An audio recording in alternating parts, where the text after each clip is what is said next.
Welcome, Climate Viewers. This is Jim Lee from ClimateViewer News at ClimateViewer.com with another one for the slightly stupid, maybe ignorant, possibly unknowing in this introduction to geoengineering, which has been titled For Dummies. If you are not a dummy, this may be remedial. If you are new to the subject, this certainly will be eye-opening. If you haven't heard the news, I did have some issues, as many people on YouTube have issues from time to time, with the first video in this series. I'm late. I mean, I'm gonna pull a Kanye and I'll be late for that. But that's how it bees.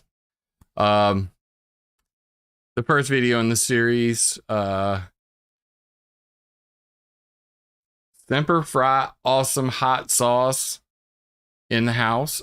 Just wanted to say what's up to my boy. I got the hot sauce, and we were supposed to have wings this weekend, and I want you guys to check out Semper Fi awesome hot sauce. Bro, throw your link up in the chat while you're here. I looked at the ingredients. I'm impressed. I can't wait to taste it. Maybe we'll do a live tasting. Y'all can see this redneck munching on some wings, and maybe I could do a hot ones and see how long I can last, because the last one looks kind of scary. I saw them ghost peppers in there. But that being said, first video in the series. Right, what just happened? Why is no, this is not, that's not supposed to be there. Dude, you take a day off, I swear to God, and suddenly my webcam source has changed and should be on the desktop right here. It's on the wrong damn ass monitor. Is it this one? Primary monitor? No. Is it this one? No, that's the chat. It is that one. Yes. Let's see if it behaves. Are you behaving? Yes. Technical difficulties. So I put the first video together, weather control for dummies. And of course I got a little crazy at the end, and I was playing some fish music, and of course some dudes said Latin music authority group or something like that. They copyright claimed my video. So weather control for dummies, which has gotten a modest 3.6 thousand views, was immediately demonetized, and YouTube said they put it in a escrow. So I just want to kind of explain to you guys what happened before we get to this video, because it's going to be a pretty short video. It's pretty self-explanatory. Water wars, man. We're in a water war.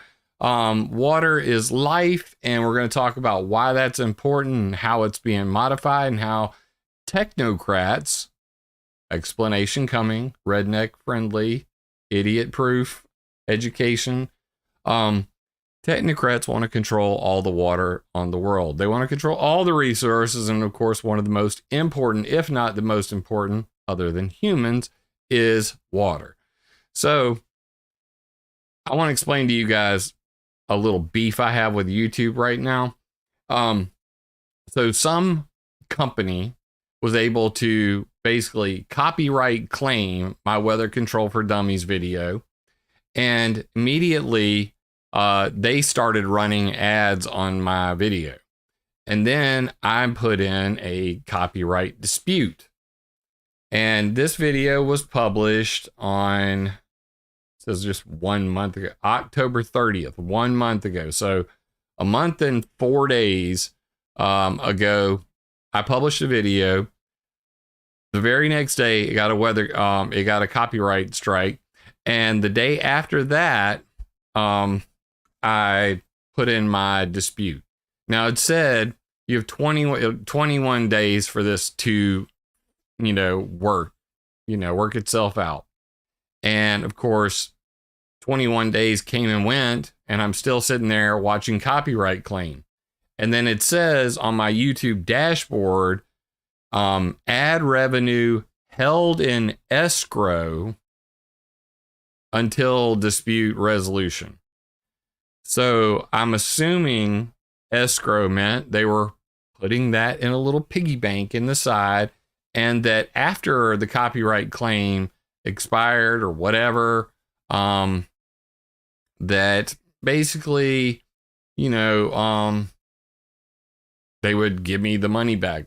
That was my assumption. Boy, was I wrong. So today, in fact, this morning, I logged into my little YouTube Studio app, and I saw that the copyright claim was gone. I never even got an email from YouTube in the past, and I've had to do this at least 10 times. I've won every single copyright dispute so far. I'm a hell of a lawyer. They normally would send me a resolution email saying, here's what the decision was, and yada, yada, yada. Now I don't even get a freaking email. And as far as the AdSense, which would have probably been like $20. Let's be real. It's not much to dispute over. YouTube isn't paying me shit. They still, my ad revenue has not changed at all. So I got a copyright claim. Some Latin a music group started running ads on my video. They said they were holding it in escrow.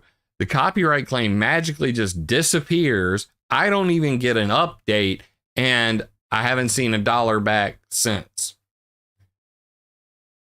Fuck you, YouTube. Now, let's get on with the video. Enough of me harping about that gripe. If you guys have not checked out the Twitter files and what dropped the other day, with Elon Musk, it's a must watch, must see. Followed up with a conversation with Kim.com. I thought about jumping online and literally live streaming the event, but it was literally just going so slowly that, I mean, now everything's kind of come out.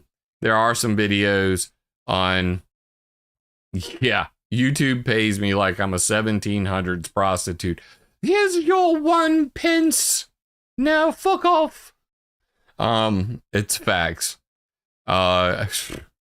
This has never been a moneymaker. This has always been about infotainment.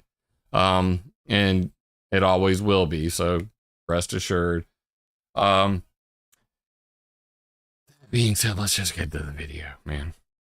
Hella frustrated with these fucking YouTube people. Anyway, we're still here. If you're still here after 8 minutes of me ranting and just going on with my shenanigans, then you must like it. So you might want to hit that subscribe button. Gently press the subscribe button. Click the bell next to it. If you're watching this on BitChute, Rumble, or Odyssey on my other channels, come your ass over here. It won't take but a second. Hold your nose and hit the subscribe button because it helps the channel out. And helps, I guess, keep them from completely kicking me off the freaking platform, and all that sort of thing. And if you're a really generous soul, especially it's Christmas time, and I've got a 13-year-old daughter, a 6-year-old daughter, and a wife of 23 years. And you, as I previously stated, YouTube isn't paying shit. You can support me on PayPal or Patreon, or at ClimateViewer on Cash App. Hell, you can actually send me something in the mail. And if you want to send me something in the mail, my name is James Franklin Lee Jr. and my address is 1637 North Main Street, Sumter, South Carolina 29153. That is SUMTER, South Kakalaki. And being that I'm from South Kakalaki, let's get into this beautiful YouTube video about weather wars. And that's not supposed to be there. That's supposed to be over here. 4626, and let's start. As I'll review this material. on geoengineering. This is great. Jim, I want to thank you for giving the first succinct, documentable dissertation on geoengineering. We haven't had this yet, and it's about time. That is Patrick Wood, author of Technocracy Rising. We're going to be talking a little about technocracy and technocrats, and what do technocrats have to do with climate change and weather control and water wars.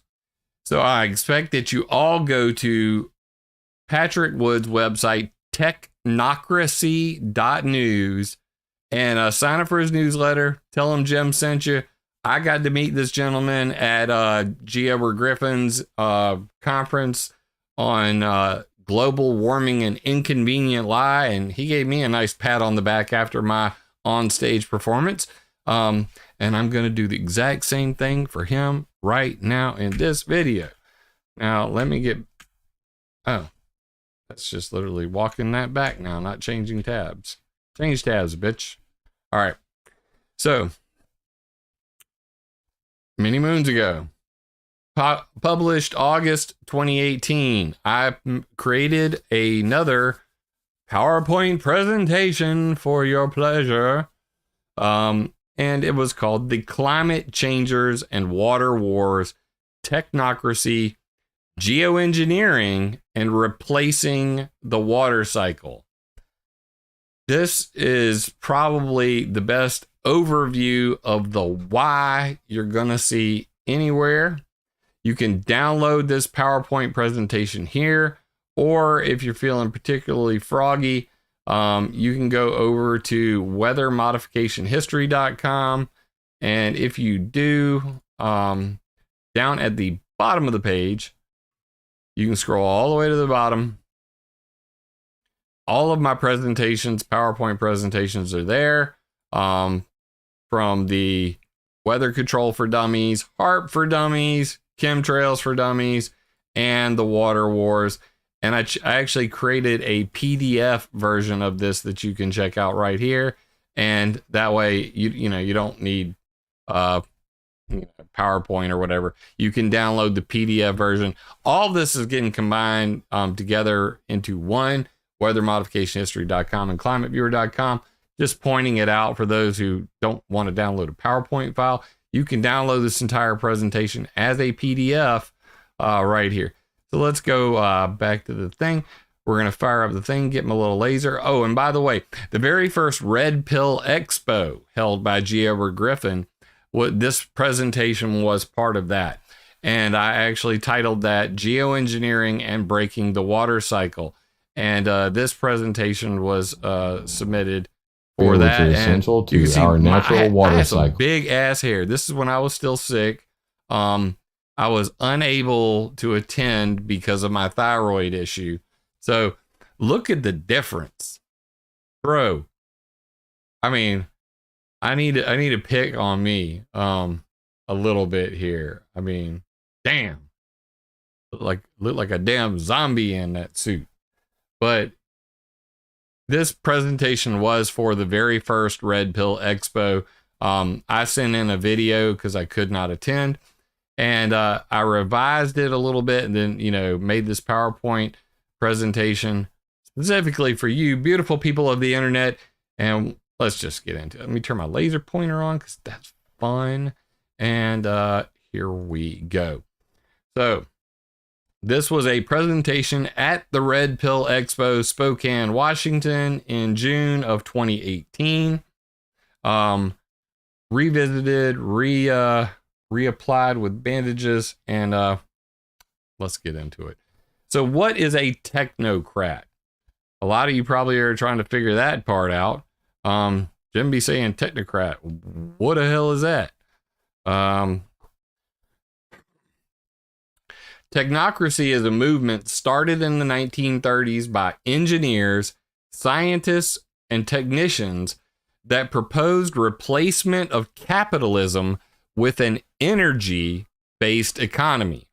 George Orwell believed that technocracy would result in a scientific dictatorship. Technocrats seek to control all facets of global life through policies and technological methods. Now, this is a definition directly from Patrick Wood, author of the book Technocracy Rising. I highly suggest you go buy this book. It is an eye-opening book.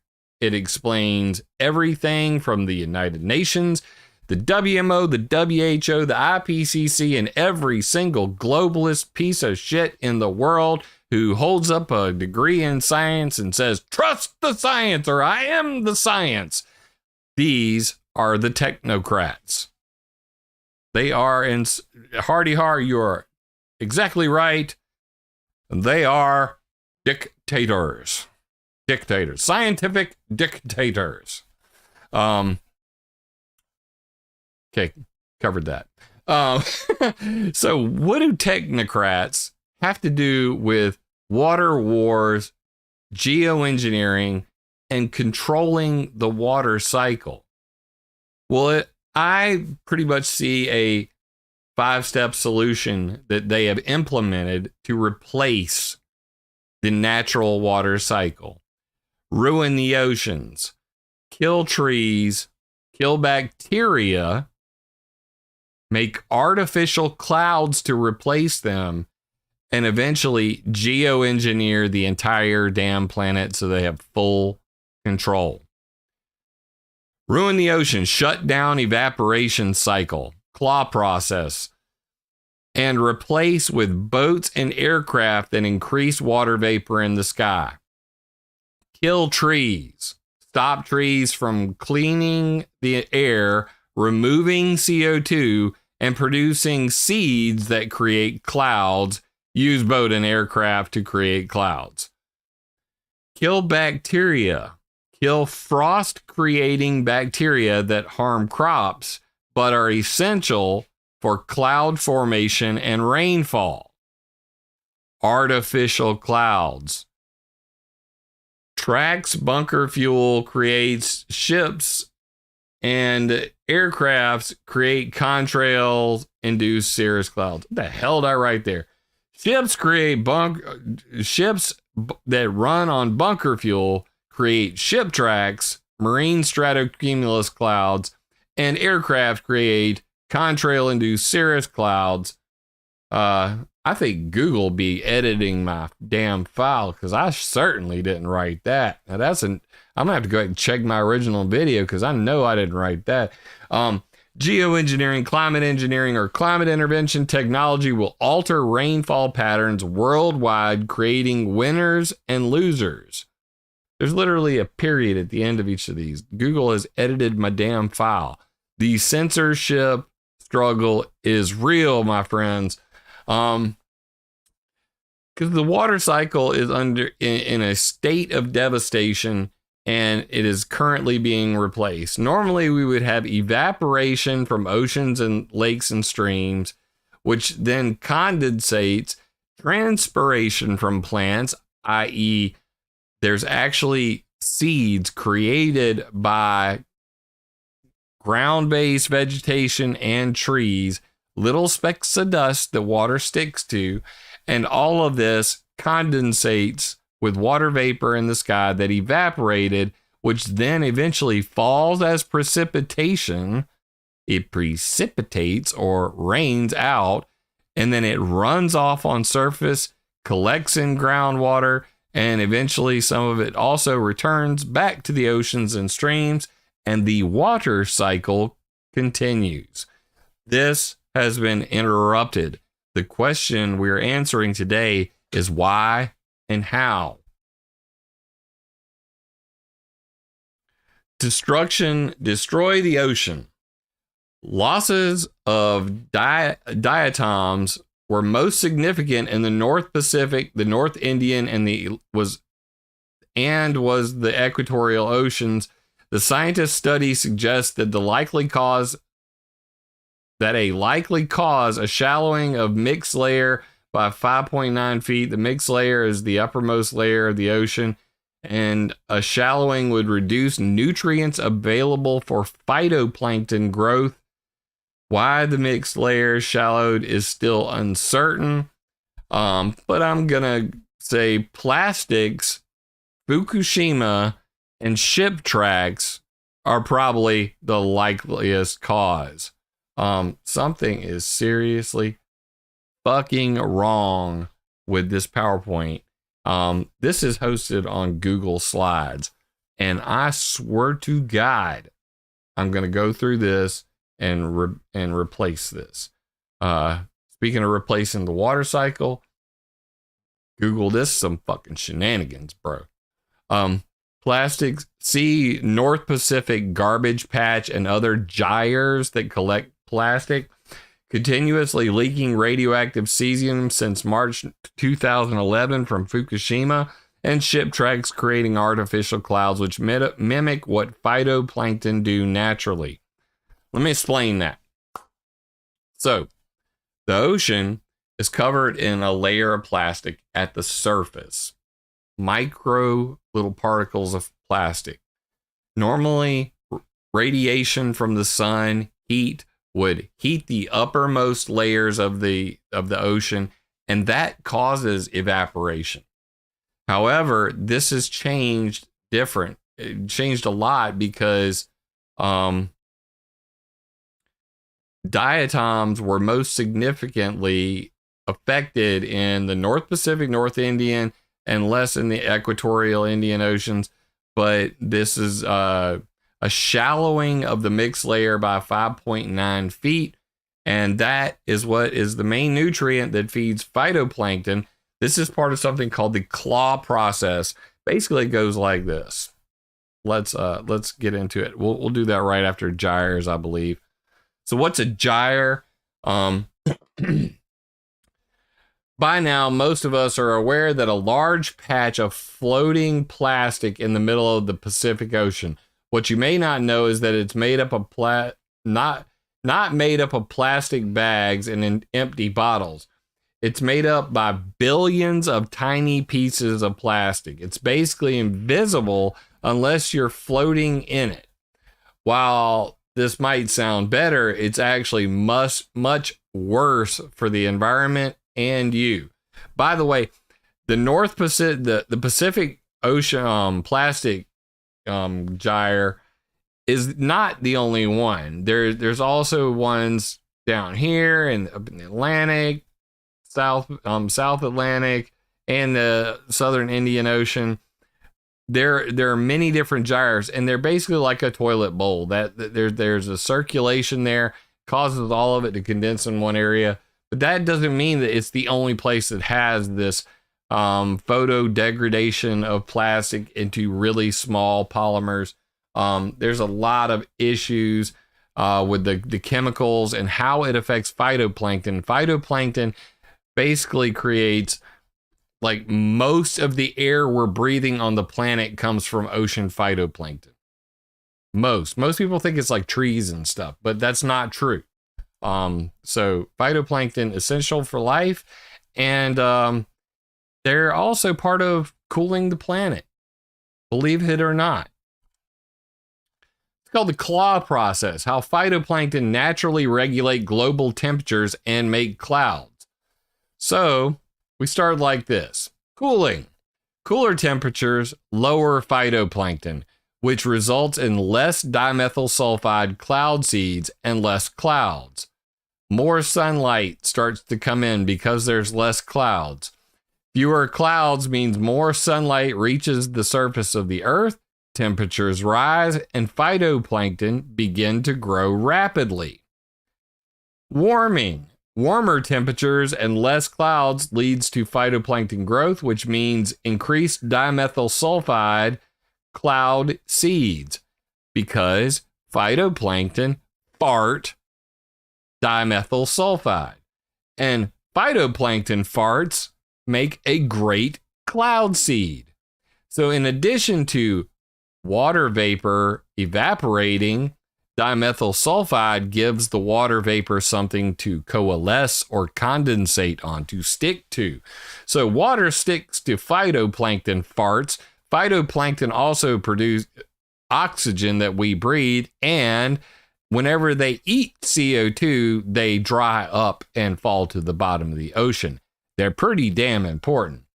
So as they fart, we get more clouds.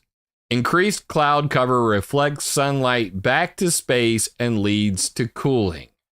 And the process continues. This is the process that has gone on for millions of years. Farts saving the planet. That's right, Mark Swan. You, sir, nailed it. So if it weren't for this claw process, we'd be screwed. But guess what?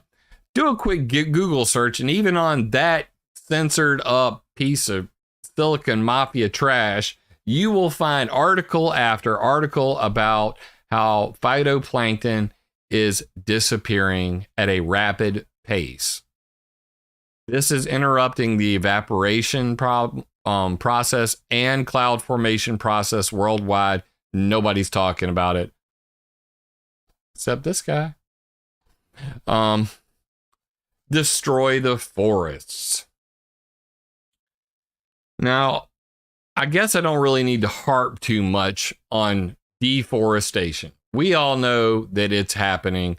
It's happening in your neighborhood. I'm sure you've seen it. Luckily, where I live in South Carolina, they're pretty good about doing forestry management in a responsible way. And they have strict laws about whenever they do logging, about replanting the trees and only harvesting enough to where they get replanted and they grow to a maturity before being harvested again. So we don't have large barren areas of, like you see here in this picture. But this all came to a head as it relates to the weather problem when CERN, of all places, Jasper Kirkby, did a project called the Cloud Project, or Cosmics Leaving Outdoor Droplets. This is his words and not mine.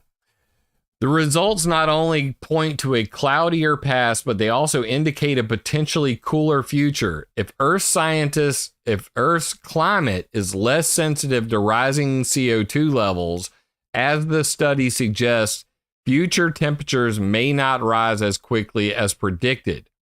Some scientists have warned that measures such as scrubbing sulfur dioxide from coal plant emissions could remove some of the beneficial cooling effects of clouds and boost global warming, but this may now be less of a concern because trees can seed clouds too. Quote, what it means is we don't have to fear clean air, says Stevens. It also is interesting to speculate whether trees emit these compounds in part because there is a benefit to them making their own climate, Kirkby says. This really does touch on the Gaia hypothesis, he says, referring to the theory that Earth's life behaves as a single organism that tends to preserve itself. It's a beautiful mechanism for trees to control their environment. Just think about that for a moment. It's a beautiful thought. Now, to anybody who's ever been to the mountains, you probably experienced it. But it's just more moist, and it rains, and if you've been in densely forested areas and wondered why it's always raining in these areas, and you're and not so much you're in a city, you know, especially like say New York or LA, God forbid LA, with all the pollution and the heat island effect and the lack of trees, it's just not the same. But what they learned was that basically every climate scientist, every computer model that the IPCC and all of these people had been using for years, Mark, don't tempt me. I like moist cake. I can't look at chat. Chat, go away. You're gonna kill me. You're just gonna kill me. Not looking at chat. I'm blocking you out. Y'all are gonna make me laugh. You got me. Damn it. Yeah, got me. Art got me. I like moist areas. I swear to God, I can't ever get through anything anymore with the chat. Because y'all know I love a good joke. Woosah.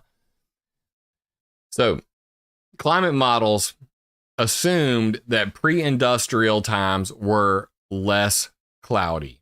They believed that because of the Industrial Revolution and that sulfuric acid played a role in creating clouds, that it is cloudier today than it was before the Industrial Revolution. What Jasper Kirby did was he took nothing but water vapor, seeds from a coniferous plant, or like say pine dust or tree sperm, however you want to put it. He took some of that dust and some galactic cosmic rays and created a cloud in a chamber with just water vapor, some dust from a tree, and some static. And then had a oh my God moment and said, you know what? Every climate change model on the planet is flawed and their predictions are incorrect because it turns out it was more than likely, it's more than likely that there were more clouds pre-industrial revolution because there was less deforestation pre-industrial revolution. So the more trees, the more likely there were clouds, the more likely there was adequate rainfall. Deforestation is a major problem for not only CO2 levels, if you give a damn about that sort of thing, it's plant food, but it's more important because I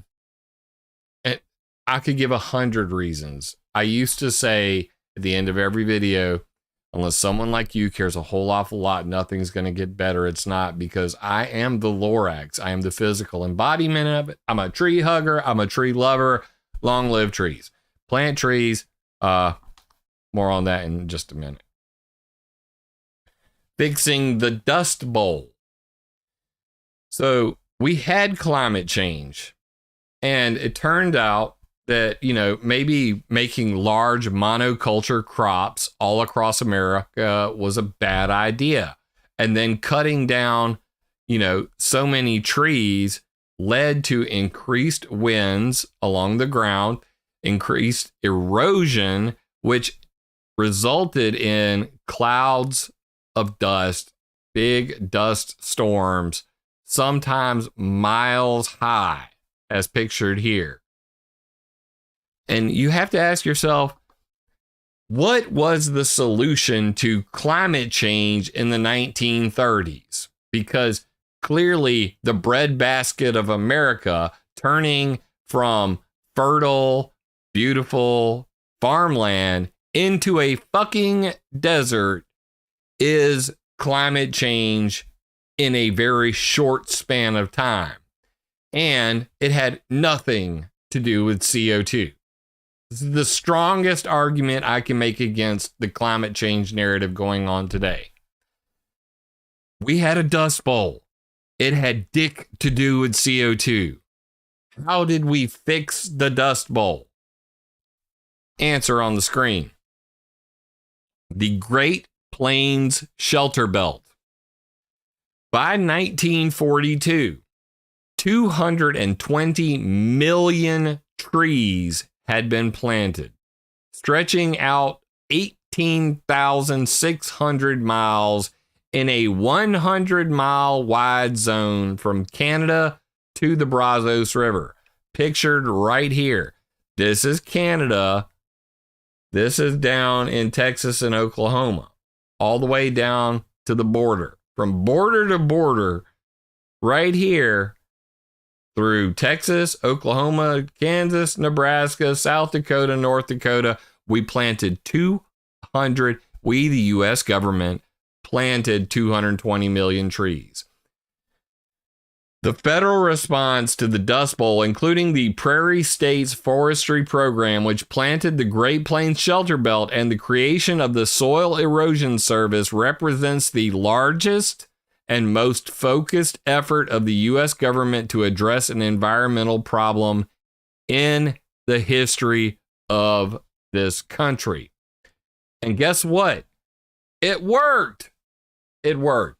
So, planting 220 million trees fixed Brawndo, really? yeah. Dust Bowl was caused by Brawndo. And then along came a traveler from the past who said, you know, I think it would be a good idea if we put water on there. And they're like, but why? Brawndo's the thirst quencher. Fucking people. So the Dust Bowl occurred due to massive deforestation, large farms, and bad agricultural practices, and we fixed it with planting freaking trees and paying farmers not to make large monoculture crops. The problem with all of this, Google this. Great Plains Shelter Belt being removed again today. Because now with the move towards biofuels for contrail control and biodiesel for truckers and biofuel for all the things, more farmers are growing gas than food nowadays. And as a result, guess what? They want their fields larger. They're cutting down trees to make room for more crops. And those who forget the past are doomed to repeat it. Trees, very important. Bacteria. Pseudomonas syringae, P. syringae, bacteria plays major role in cloud formation. Genetically engineered version ice minus released into the wild. So there's this little bacteria. It makes a great cloud seed. It is called Pseudomonas syringae. And water sticks to it and freezes. But this is bad for crops because people who own crops don't want ice forming on their crops. So they came up with something called ice minus. Environmentalist hysteria intervened, and anti-science activists successfully fought the outdoor testing of ice minus Pseudomonas, trademarked as Frostban, for more than a year. In January 1986, they alleged that one-celled organisms can cause more death and destruction than all the wars we ever fought, that the research that created this technology is morally bankrupt, and that, quote, it is not for scientists, bureaucrats, and industrialists to play God. Jeremy Rifkin of the Foundation of Economic Trends alleged that modified bacteria may decrease rainfall. This comes from my friend Dr. Rick Shankman from MIT University. Genetically modified weather, the tale of Frostban synthetic bacteria, which originally appeared on climatex.mit.edu before MIT decided to ban their alumni member for writing things that should not be written in public. But the point being, Pseudomonas syringae is a cloud seed. It is a naturally forming bacteria. It is important to the water cycle. And by creating a genetically modified ice minus Pseudomonas, trademarked as Frostban, farmers could ensure that their crops didn't get ice freezing on them, but at the same time, it's natural for these bacteria to be carried aloft by winds, and then they create clouds. And as the people, the activists who did not like the outdoor testing of frost bands said it, that they allege that one-celled organisms can, quote, cause more death and destruction than all the wars we've ever fought. And that it's not for scientists, bureaucrats, and industrialists to play God. Instead of saying scientists, bureaucrats, and industrialists, why don't we just say technocrats? Because that's what they all have in common. Technocrats should not play God with our weather. End of story. Or is it? Recent discoveries show that rain-making bacteria are more efficient at forming these nuclei than inert particles due to their larger size and surface area. This is what Pseudomonas syringae looks like up close. Minerals can only orient a few water molecules, but bacteria proteins are big and can orient many simultaneously. Ski resorts exploit this property by using attenuated bacteria for seeding of artificial snow. You creeped out yet? The older method of seeding clouds with silver iodide has been in use for over 60 years. So, to be clear, using silver iodide, using cloud seeding material that is silver iodide being the most abundant and most used type of cloud seeding agent, it's nowhere near as effective as bacteria and probably nowhere near as effective as trees at creating clouds and creating rain. So it's very important that the natural cycle be preserved. However, we all know that's not happening. Now you know why. Because the entire world is being accidentally geoengineered with ship tracks and contrails. In fact, I wrote this article, Accidental Geoengineering with Ship Tracks and Contrails, on the same website, climatex.mit.edu, and it became the most viewed article on the entire freaking site.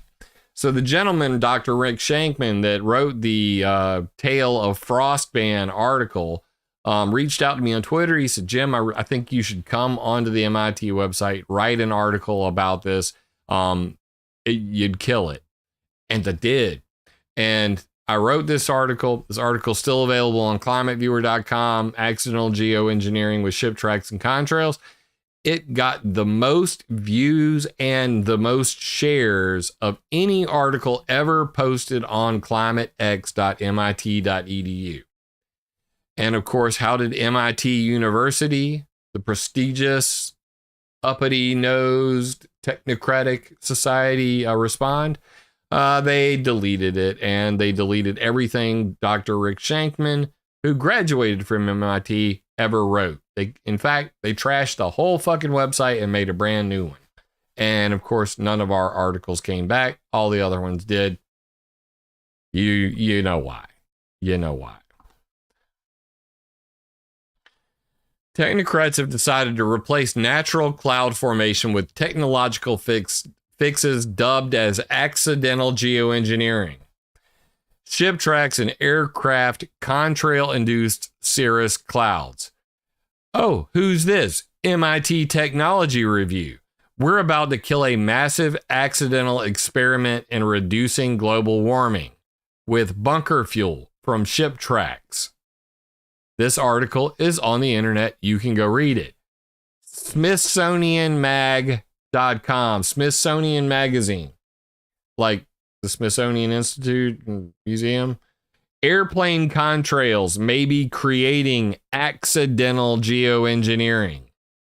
So I think we can definitively say, whether it's an accident or intentional, they are admitting that contrails are geoengineering the planet. And this comes from Chuck Long at NOAA's CRES Earth System Research Lab. I have a lot of details about this on weathermodificationhistory.com. And you can see down here, climateViewer.com/2018/04/01, accidental geoengineering with ship tracks and contrails. You can read all about it. This was in there. Boy, it's caused a stir over at MIT. They did not like me pointing out their own damn hypocrisy about ship tracks. Total Dr. Evil stuff, just like you said in chat. So what are ship tracks? Some of you might be not familiar with these. Try to maintain comes from the Arctic Methane Emergency Group. Try to maintain or even enhance the current cooling effect from currently emitted sulfate aerosols in the troposphere at mid to high northern latitudes. For example, the regulation to ban bunker fuel for ships should be relaxed, while encouraging the continued use of bunker fuel where the resulting aerosol emissions might be beneficial. Reduction of sulfate aerosol pollution will be unpopular with many environmental groups, but the priority has to be to cool the Arctic, and that is what they got going on there. So what do they mean? What they mean is, even though heavy fuel oil or bunker fuel used in all those ships bringing us all that shit we don't need from China to your local Walmart, these massive ships.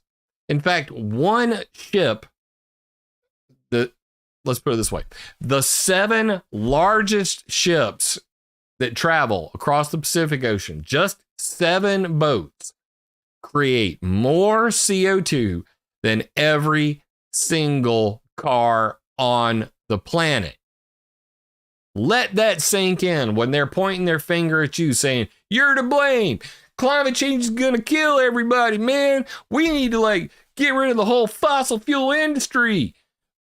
They are fucking liars, and they know it, and they're hypocrites. And Al Gore with your climate trace program saying you're going to find the offenders. How come you haven't found the airplane and the ship industry, man? When are you going to talk about that, man? Because fuck, I mean, it's like all over the internet, dog. Like we know for a fact. So while they talk out of one side of their face saying, see who's the problem? Because what did technocrats say? They wanted an energy-based economy. And that meant they needed a universal monetary unit, the carbon credit, to base everything on. So yeah, we got to kill all paper money, replace that with an energy-based money. You see where I'm going with this. Watch out. Technocrats, technocracy. That's what this is all about. So the Arctic Methane Emergency Group, or AMEG, we're basically saying, instead of us getting rid of heavy fuel oil or bunker fuel, why don't we just keep that around?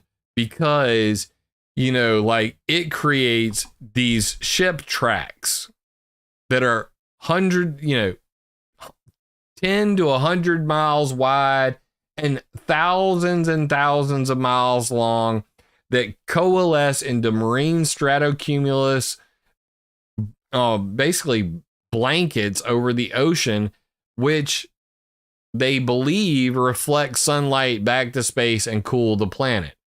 However, that's not entirely true either. They don't understand anything about how this works. They certainly don't understand that creating artificial clouds that cover the entire Pacific Ocean have an effect on phytoplankton, which kill phytoplankton, which means less oxygen. Yes, now I see why our oxygen levels are so low. You would be correct, Mr. Stephen McGreevy. This is the big stuff. This is the big stuff. Okay?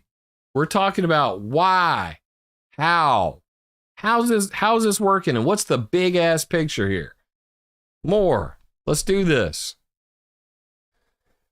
Artificial clouds, them contrails, them chemtrails, them plane farts. Oh my God.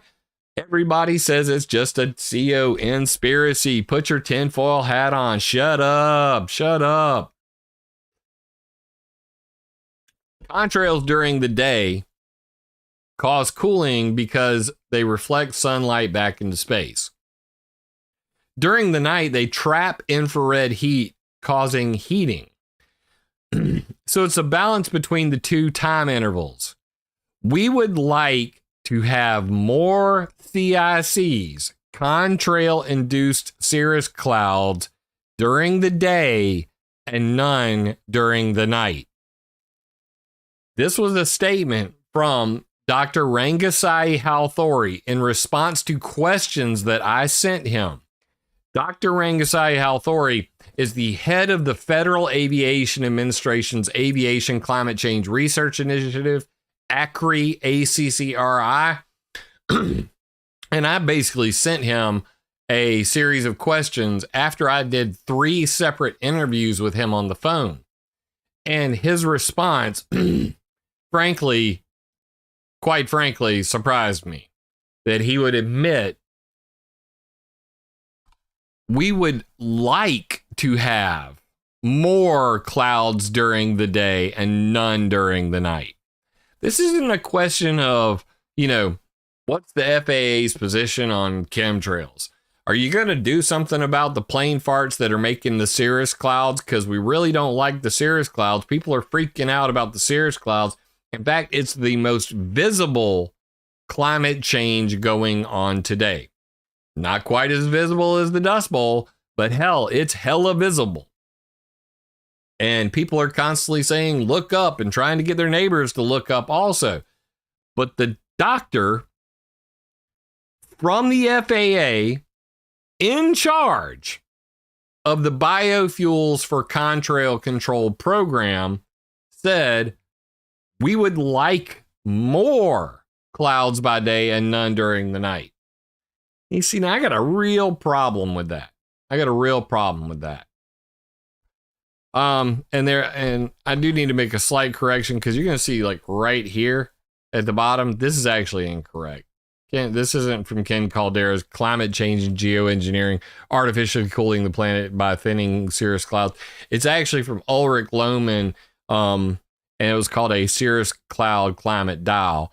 I need to go back and edit this. I misattributed this quote many times because I read the quote. I read both of the papers simultaneously, and then I made like an infographic, this infographic where I got it right up here at the top where it says Ulrich Lohmann and Blas Gasparini 2017.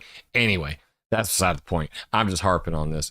But what they said was, if the time and place of seeding is selected with care, the climate effect of cirrus thinning can be enhanced. For that, only the long wave warming effect of cirrus clouds should be targeted, and their solar effect should be avoided. This can be achieved by seeding is limited to high latitude winters or to nighttime seeding.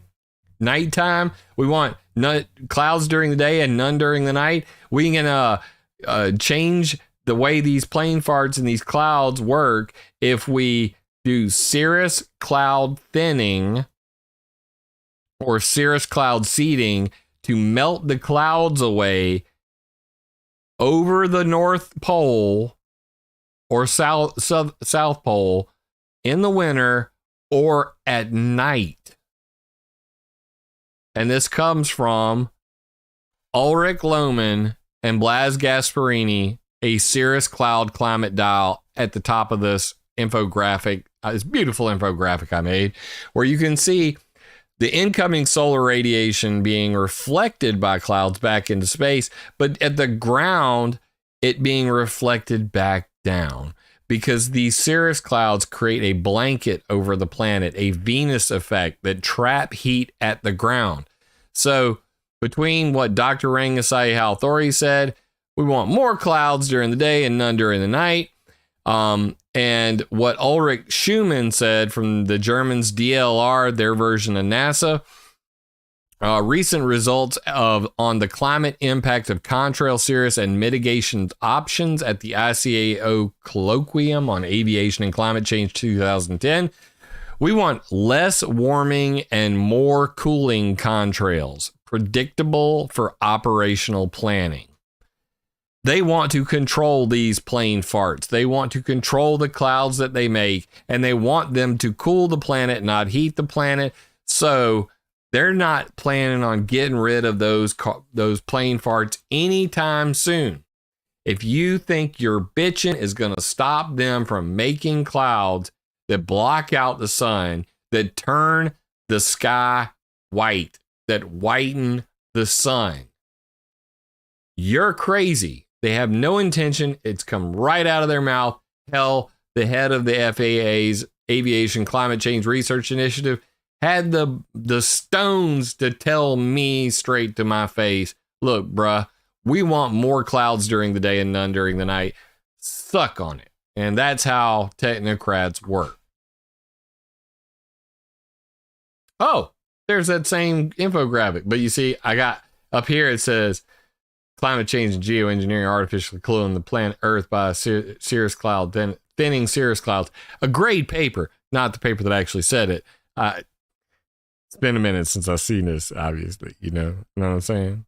But yeah, I redid that and I corrected my errors, because you got to go and correct your errors. Otherwise you'd be a terrible infotainer. But anyway, so let's just pretend that didn't happen and move on. And these are the weather modification technologies, or this, 10 technologies to control the weather today.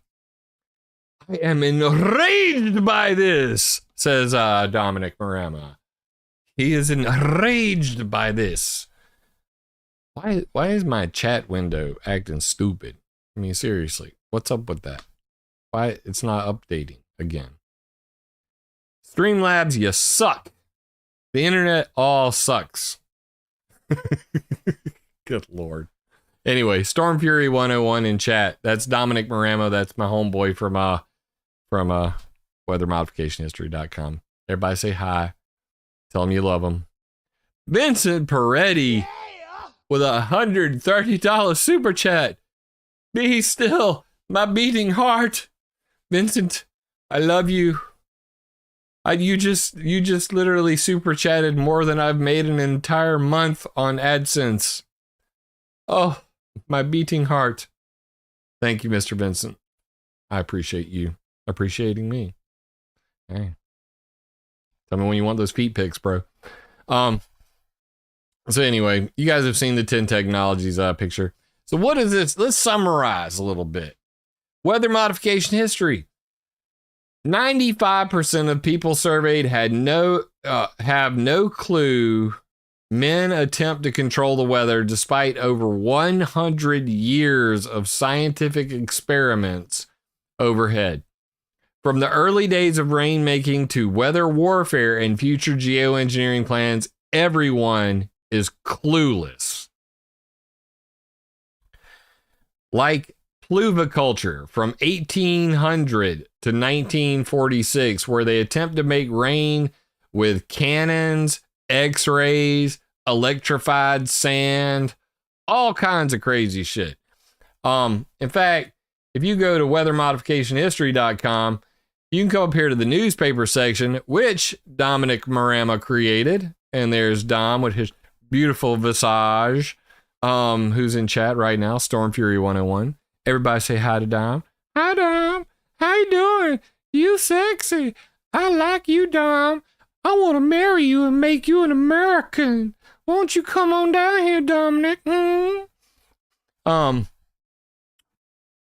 Dom is a beautiful bitch. And if all you ladies in the chat, you should hit him up at dominic.marama@hotmail.com, because we're trying to get Dominic out of Canada, out of Canuckistan, into America, where he can be free and enjoy all the beautiful freedoms and come live with me and be my bromance. So you can marry Dom for free.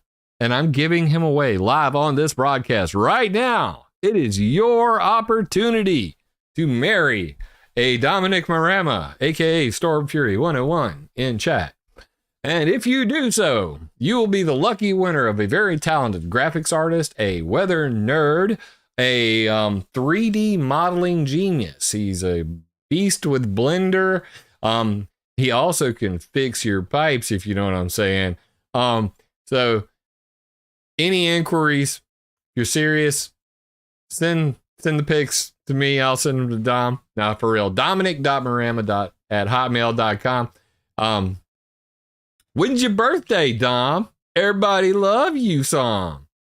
Nikki, hook Dominic up. I mean, if nothing else, we can just like fake it till we make it, and then, you know, he'll be an American citizen, and then you can give him back to me. Okay? Just saying. Love you, Dom. Mean it. So anyway, Dominic made this section on pluviculture right here.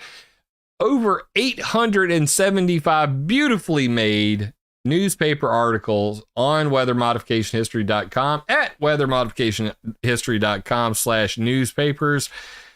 Only one place in the world to get it until it moves to ClimateViewer.com, of course. But once they're all combined, you'll get a first gander at that.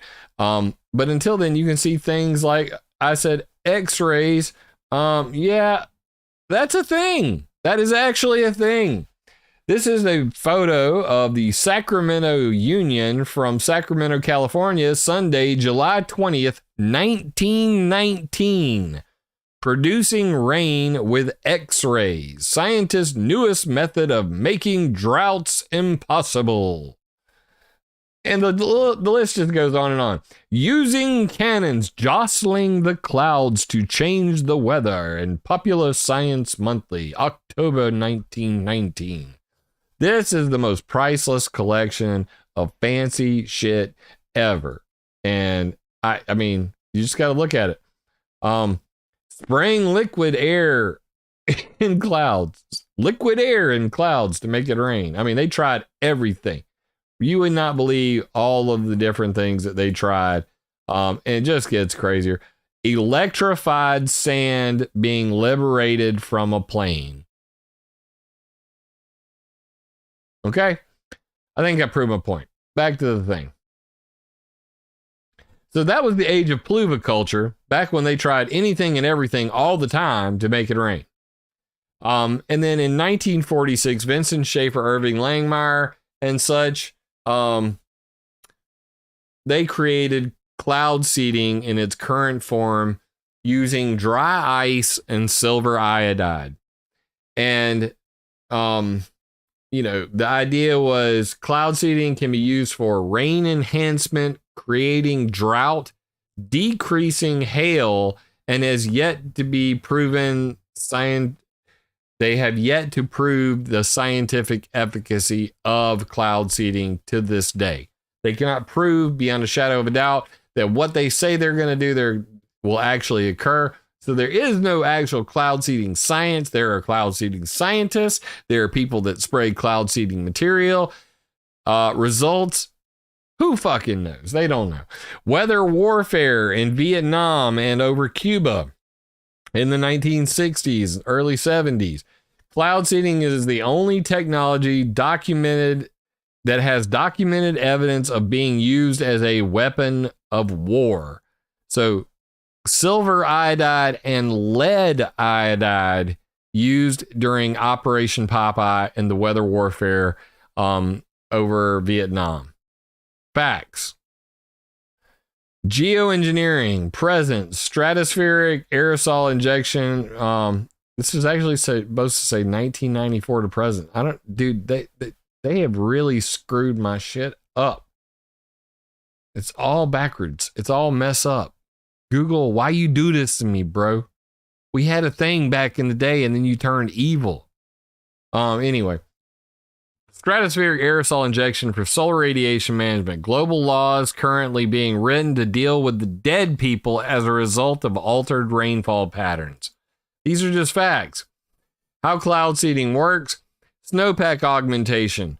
They put ground-based cloud seeding generators at the base of mountains. Wind carries those cloud seeds up just like it would normally carry the Pseudomonas syringae that we talked about earlier. But they just put a ground-based cloud seeding generator to make up for the fact that, we killed all the bacteria and cut down all the trees that normally should be creating cloud seeds that would come up and land on top of the mountain. So why don't we make a ground-based cloud seeding generator for snowpack augmentation? Ground-based cloud seeding generators burn silver iodide in a mixture of acetone to do orographic cloud seeding. Orographic is the type of clouds that happen over mountains anyway, where wind carries chemicals up to mountaintops and creates artificial snow. These typically operate all winter in the United States.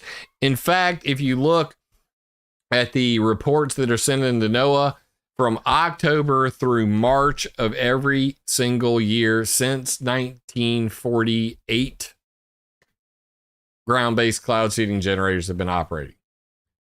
October through March. That means right now, all the way across the prairie, the 220 million trees from Canada all the way to the Mexican border, all along the Rocky Mountains, every single inch of it, cloud seeding generators are operating right now. Bet your ass on it. I can prove it. I can go pull up the reports, but that would make this video much longer. Artificial cloud seeding, aircraft cloud seeding with silver iodide, dry ice, urea. That's pee-pee. They're literally peeing on you. Ew, no, we're not ready for that. Urea or fertilizer. We make the newspaper section not random because there are articles that are they're not random, bro. Tom, what are you talking about, man? I don't even know what you're talking about. Why are you talking about that? Oh, look at that. It just cleared itself. Your message just disappeared off of there. Yeah. Anyway, they're not random. So they're in order because they go this way. And if you look, if I redo this, you'll see that all of the ones that are in groups, especially the ones towards the end, they're all still in groups, dude. Because whenever you click them, even though they may look like they're a little bit out of order, let me go find one that I know. Oh, what's that? That looks like our logo. How about that? Anyway, let me find one. They're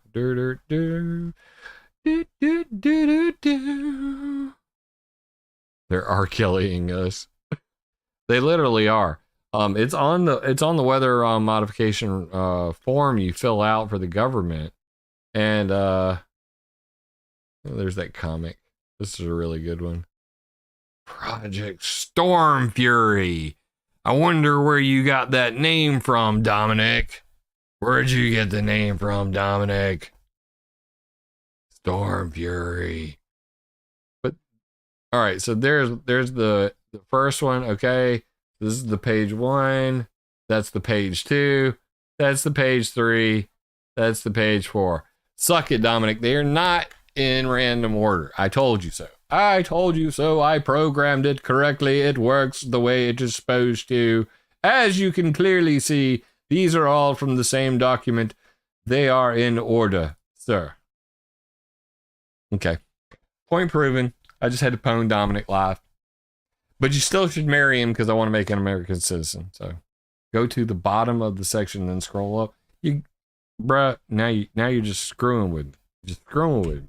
Okay? We're going to go to the bottom, find out what the hell he's talking about.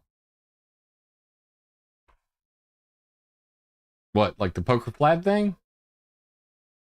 Poker flat. All right, I'm going to click on it. There's the first one. There's the second one. There's... We're back to the beginning. What just happened? They're in order, dude. Are you tripping? You tripping. Look. Front page. Second page.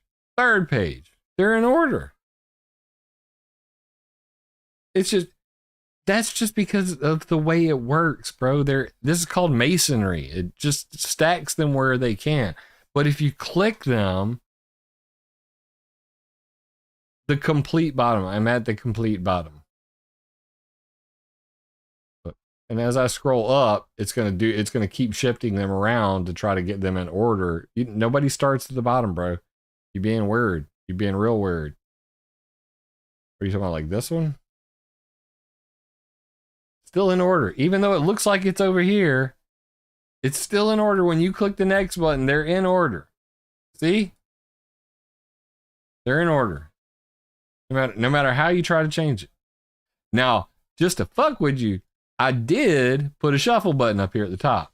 So if somebody's just feeling, bored and they don't want to say, like, click and sort by 1960s, 1970s, 1980 through 2017, you can literally just hit show all, and then you can hit the shuffle button and give me something random, and then it'll bring them up, and give me something random, and it'll bring them up. But it'll still have them in order, which is crazy. To see, look, even though this isn't even on the damn screen right now, it's still going to go through them in order when you do this part. You're still wrong, bro.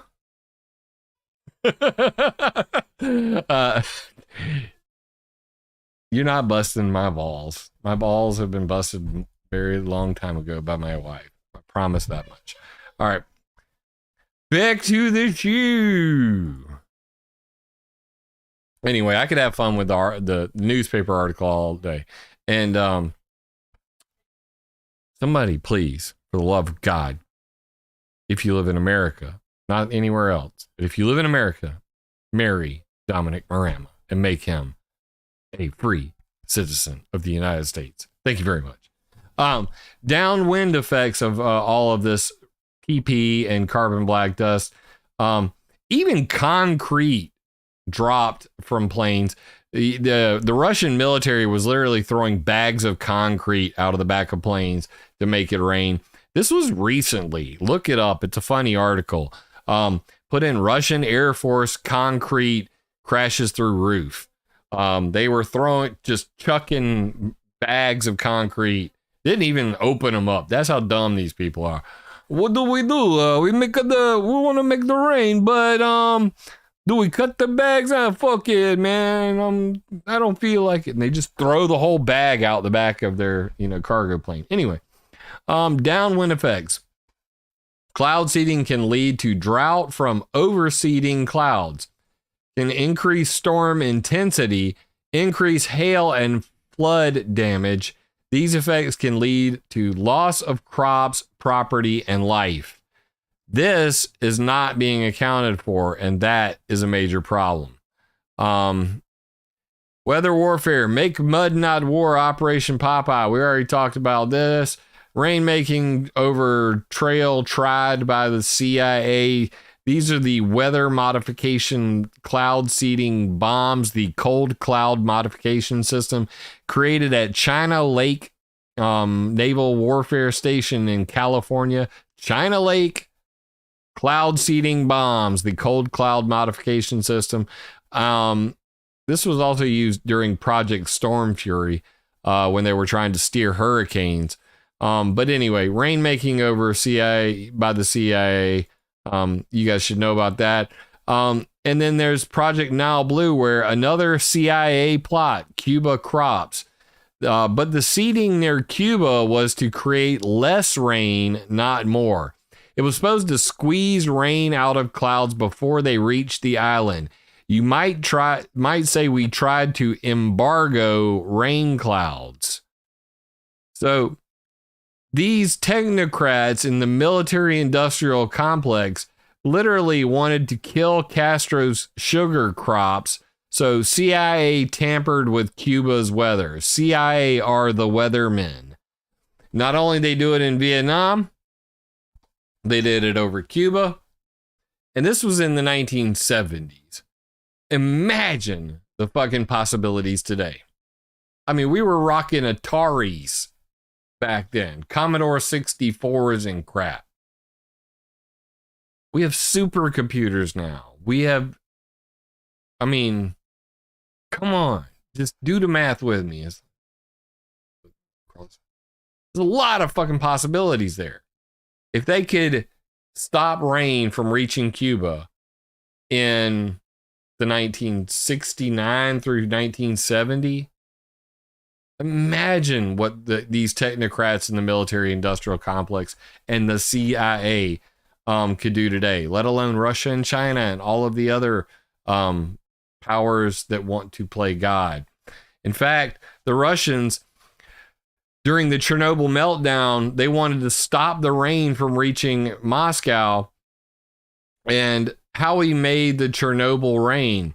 Major Alesky Grushin repeatedly took to the skies above Chernobyl and Belarus and used artillery shells filled with silver iodide to make rain clouds that would wash out radioactive particles drifting towards densely populated cities. That means Moscow. The seeding of 30 kilograms or more of coarse dispersion powders per cloud top resulted in the destruction of single-cell isolated clouds within 10 to 20 minutes and frontal ones within 30 to 35 minutes. The Chernobyl meltdown occurred here, and the air was traveling this way, and they made it rain on Belarus. That's why there's these two major areas of radioactivity, because had they not stopped it, all of the radioactive fallout would have headed straight here to Moscow. And they didn't want that rain to reach Moscow, so they caused all of the rain to fall here and none to fall here. That's right, 1986. The Russians stopped rain completely from reaching Moscow with cloud seeding.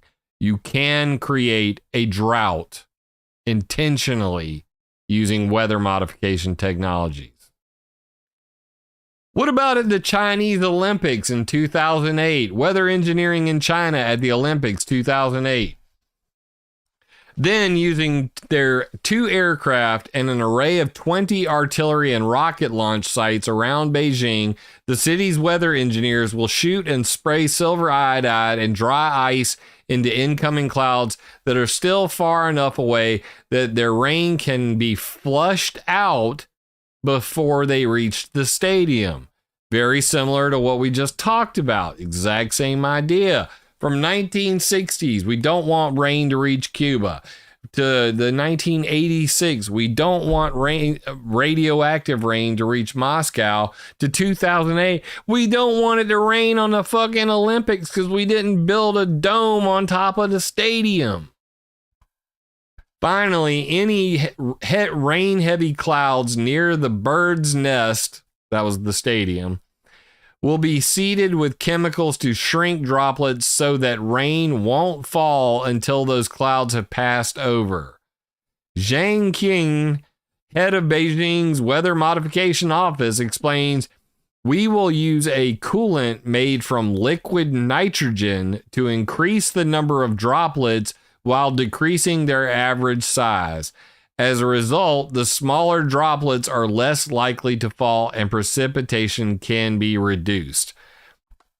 This is called overseeding the sky. When you put too many cloud seeds in the sky, you can actually shut rainfall off. The idea being that there's only a certain amount of water vapor available. And what did we say earlier about the 3 things? You need water vapor, you need a seed for them to stick to, and you need some static. So if there is only, let's say, 100 pieces of water in the sky, and you put 1,000 cloud seeds up there, then suddenly the 100 pieces of water have to stick to the 1,000 pieces of dust, so none of them will ever get big enough or heavy enough to fall on the ground. That's the idea behind overseeding the sky. If you put too many cloud seeds in the sky, none will condensate and grow large enough or heavy enough to fall on the ground. That's why this is important. It is manufacturing a drought by the technocrats. And that's how they do it. But that's not all. And just recently, Israel stole our clouds. This was in 2018. Brigadier General from Iran, pretty upset, made a public statement. Basically, Iran accuses Israel of cloud theft July 2nd, 2018. Joint teams from Israel and one of the neighboring countries make the clouds entering to Iran barren.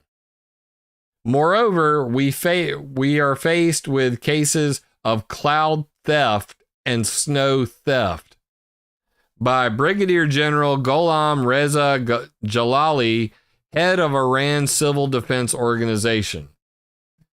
So you got cloud seeding all over Europe, Saudi Arabia, and the United Arab Emirates. And oh, by the way, Iran's right here, and they're in a huge drought.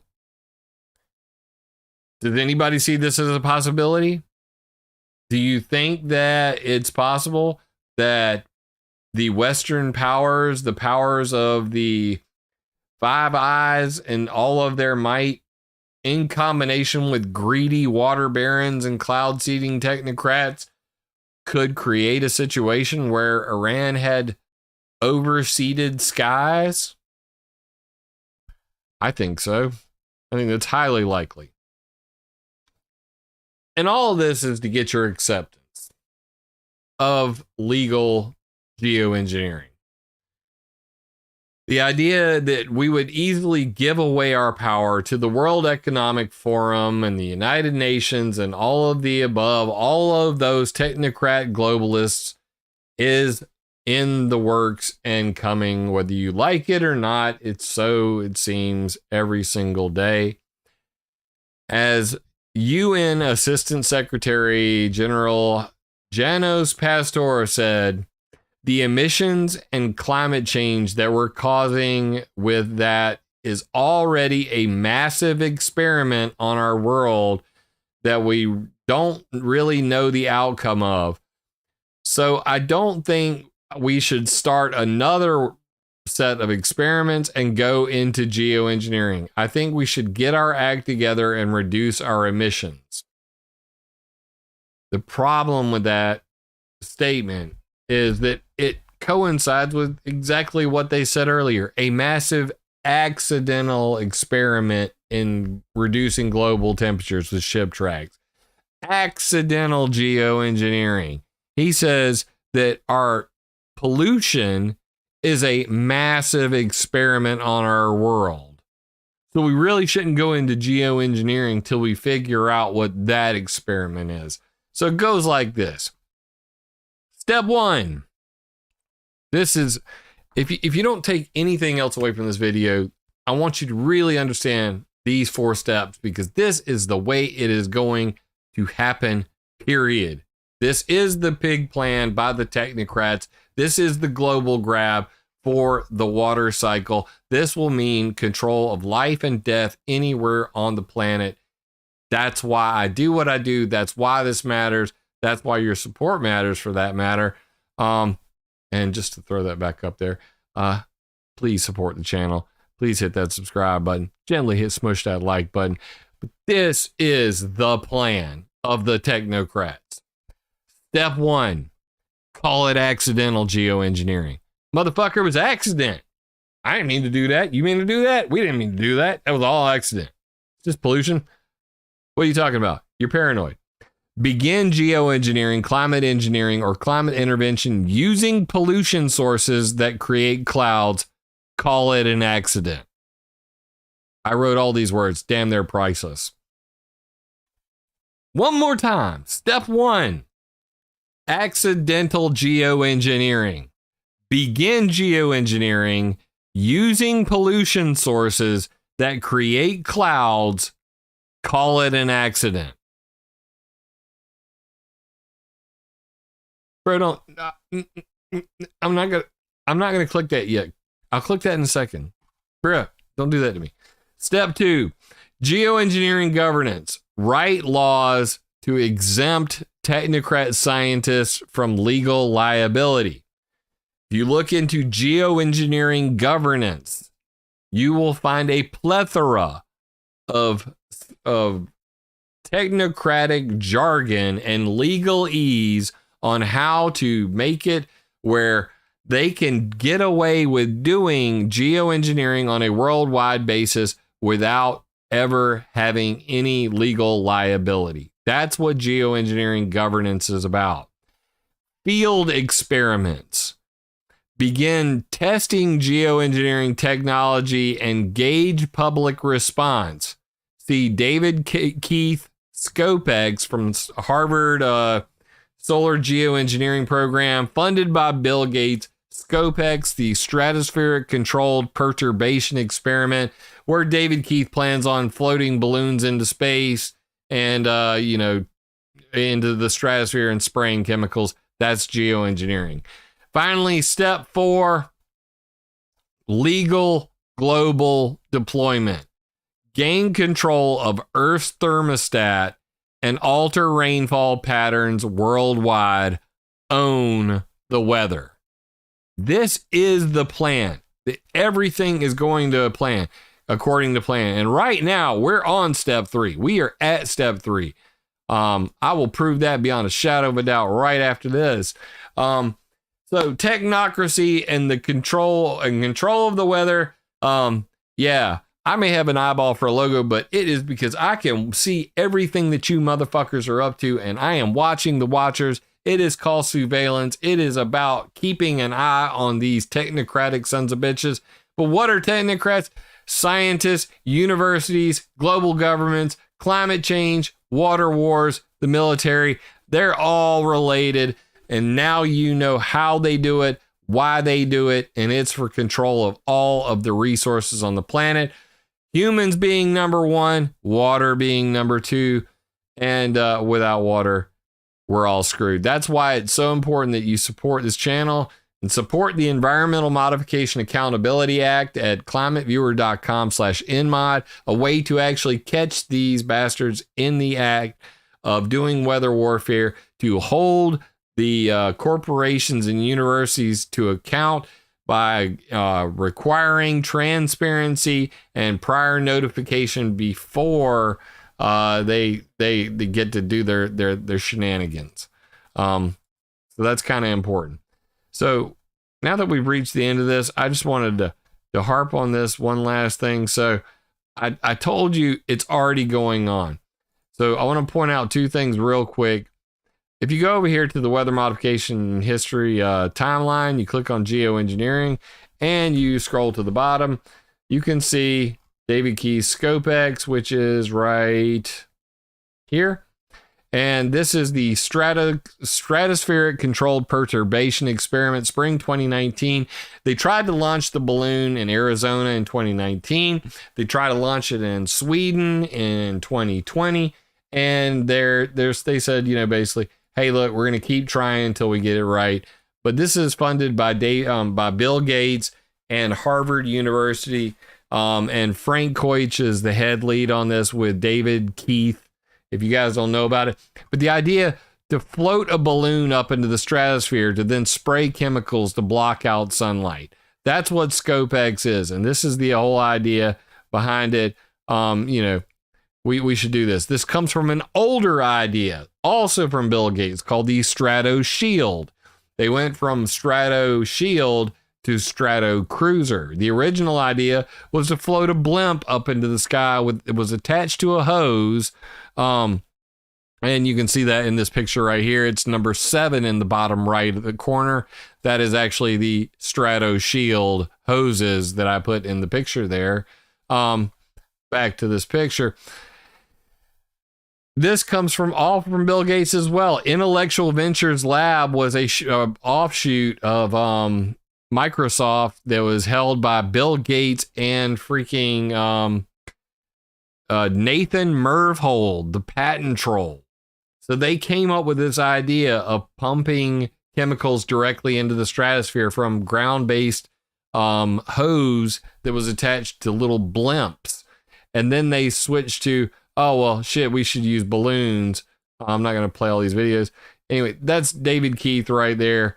David Keith announces geoengineers plans at 2018 for 2018 at 80,000 feet. This is, basically him talking all about it. And Frank Koich, solar radiation management, and the Scopex project. Damn, I got a bunch of videos on this. I'm trying to get back to the first picture. Holy shit, I got a lot of videos on this. But this Stratocruiser sounds crazy. I ran into this thanks to Frank Terran on Twitter. In fact, I think I could get to my Twitters. Frank Terran right here. Making sunsets. We launch clouds. Highly reflective clouds. They reflect sunlight. Cool planet. We're gonna fix things. Give credits. Nobody can read this website. It's way too damn fast to cool the earth. Fuck, that was quick. But what I read here really upset me, and it might upset you too. Because if you think it's not happening already, if you think they're not already on what I put, step 3, I said we're right here at step 3 for sure. Step 3, field experiments. Go ahead and start testing geoengineering. Gauge public response. They're advertising it on the damn website. We make reflective high altitude biodegradable clouds. Biodegradable clouds? That's the first time in my life I've heard that one. That cool the planet, mimicking natural processes. This whole fucking video is about replacing natural processes. Mimicking my ass. Our shiny clouds. Shiny, happy clouds. Anyway, are going to prevent catastrophic global warming. Replacing natural processes. Our shiny clouds are going to prevent rainfall from coming to a town near you. Anyway, specifically, we release a natural compound via reusable balloons. Did I just talk about balloons? Like balloons like this? MakeSunsets.com. You guys can read all about it. I'm going to drop it in chat right now.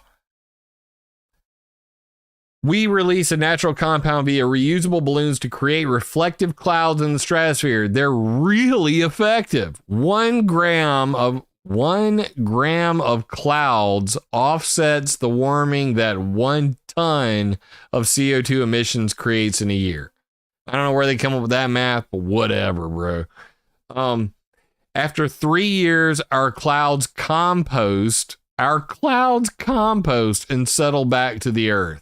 So whatever chemical they're putting up there, it's going to come back down after 3 years. Because when you put chemicals into the stratosphere, they have a longer resident time. That's why they take so long to come back down to the ground. Because we deliver our clouds via reusable balloons, we're able to offset CO2 at less than 1% of the cost of other solutions. Uniquely, we can also scale to offset all global warming. We can offset warming from all global annual CO2 emissions with less than $30 million of our clouds. And every $1 billion of our clouds will cool the world by around 1.1 degree Fahrenheit. So, wait, that sounds crazy. So you're saying for $1 billion, we can, reduce the temperature of the planet by 0.1 degree Fahrenheit? This is the part that made me Sounds like sci-fi. It's not. We've already launched our first clouds and will offset a substantial amount of warming in 2023. Founded in October 2022, Make Sunsets is backed by Boost VC, Pioneer Fund, and other friends. I don't know who the fuck these people are. I just found out about this, but Boost VC. What am I looking at here? We accelerate the sci-fi future. Coinbase, Etherscan, Alta, SideQuest, Wave, Interven, Volley, Launcher. Anyway, they're giving them money, and the Pioneer Fund, a fund of 300 plus Y Combinator alumni investing in the top companies of Venture Partner Network. I want to know more. I want to know who these sons of bitches are that are bragging We've already launched our first clouds, and we'll offset a substantial amount of warming in 2023 because these motherfuckers are already geoengineering. If you believe what they're saying on makesunsets.com. So when I say we're on step 3 of field experiments, experimenting with geoengineering right now, today, that's because they say so. They are bragging about it. And they're saying for a cool $1 billion, we can lower the temperature of the planet by 0.1 degrees Celsius Fahrenheit. The problem with that is people will die when they have no rainfall ever again. Technocrats seek to replace the water cycle to control the thermostat of the planet, and it is only a group of dedicated individuals who are going to put a stop to this by raising awareness of this and letting them know this is completely unacceptable, by shaming and, if necessary, all means necessary to stop the techno rats from continuing on this path.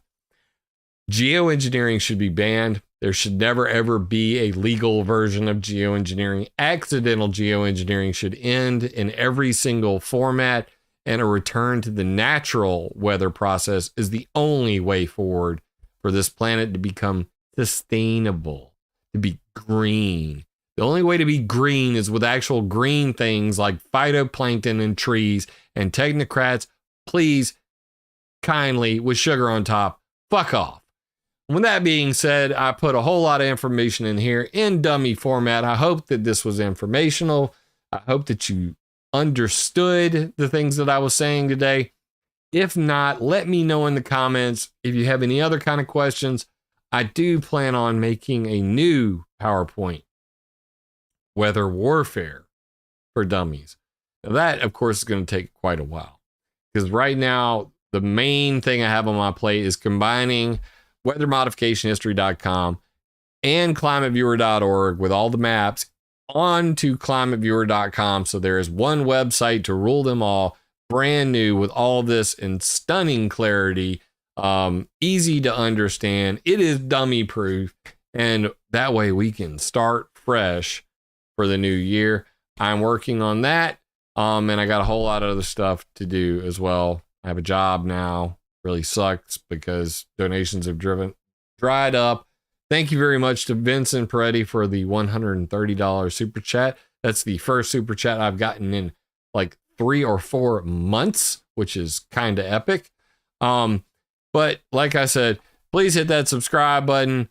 Go over to connect.climateviewer.com. Subscribe on all the things. This video will be mirrored to BitChute, Rumble, and Odyssey. I share every video out beforehand on Getter, Facebook, Twitter, and Gab. I don't use Parler anymore. It's dead. I do have a merch shop on Teespring. I haven't really done anything with that. Sorry, I'm just overwhelmed. I'm a one-man show here. But guys, this one really matters. Technocrats and replacing the water cycle. Water will be to the next century what oil was to the last. That's what David Kaczynski, Lieutenant Colonel David Kaczynski, said in 1994. Water will be to the next century what oil was to the last. The blue gold rush is on. We are in the middle of a water war. And if we don't do anything about it, our children and our grandchildren are going to grow up in something that would make 1984 look like a children's book. Now you know, and knowing is half the battle, and with information comes power. With power comes great responsibility. So please remember that even if I get a little hyperbolic or a little heated, I expect that you keep your morals, keep your chin held high, and attack ideas, not people. Love you, mean it. Video resonates with you, leave me a comment because I love hearing from y'all. First time here, be sure to subscribe and click the bell. Yeah! Remember, it would be impossible for me to do this without your support, so please join my Patreon or buy me a coffee on PayPal. And always, attack ideas, not people.